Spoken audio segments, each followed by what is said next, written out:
Fajar Faturrahman dicoret dari training center Timnas U23 Indonesia dan digantikan dengan Titan Agung untuk Piala AFF U23 2023. Fajar Faturrahman sebelumnya masuk dalam 23 pemain yang dipanggil oleh training center Timnas U23 Indonesia untuk Piala AFF U23 2023. Namun sehari berselang, Fajar harus digantikan pemain lain yakni Titan Agung. Hal ini dikonfirmasi langsung oleh asisten pelatih Timnas U23 Nova Arianto. Dia, Titan Agung, menggantikan Fajar Faturrahman, ujar Nova Arianto saat dihubungi oleh bolasport.com.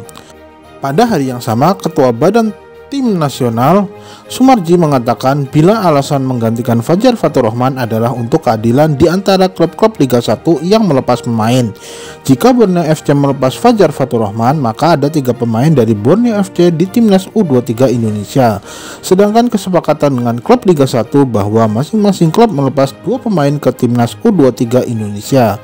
Dari Borneo FC sudah ada nama Dava Fasya dan Komang Teguh yang masuk skuad Sintayong. Pemain yang kedua, pemanggilan pemain tidak boleh lebih dari 2 pemain untuk setiap klub yang dibutuhkan. Perlu saya sampaikan pada kenyataannya yang hadir tepat pada hari ini itu 17 pemain, kata Sumarji kepada awak media. Pemanggilan pemain Timnas U23 Indonesia untuk Piala AFF U23 2023 meruncingkan konflik PSSI dengan klub sepak bola. 2 klub Liga 1 yaitu Persija Jakarta dan PSM Makassar terang-terangan belum melepas Rizky Ridho dan Zaki Ashraf karena masih dibutuhkan untuk mengarungi liga. Sementara Piala AFF U23 2023 bukan merupakan agenda FIFA dan klub tak wajib melepas pemainnya ke Timnas U23 Indonesia. Sumarji pun marah besar dan menganggap pelatih 2 tim ini menghalangi anak asuhnya gabung Timnas U23 Indonesia. Yang membuat kami prihatin, saya sangat kecewa dengan tidak hadirnya 2 pemain dengan alasan berbagai macam. Pertama, Persija Jakarta yaitu Rizky Ridho, yang kedua adalah PSM Makassar Zaki Ashraf. Yang perlu saya sampaikan, saya informasikan untuk kepentingan nasional, hanya dipanggil untuk memperkuat timnas, itu saja, sama pelatihnya ditahan, tidak dilepas. Bangsa ini membutuhkan tenaga pikiran para pemain yang memang dibutuhkan.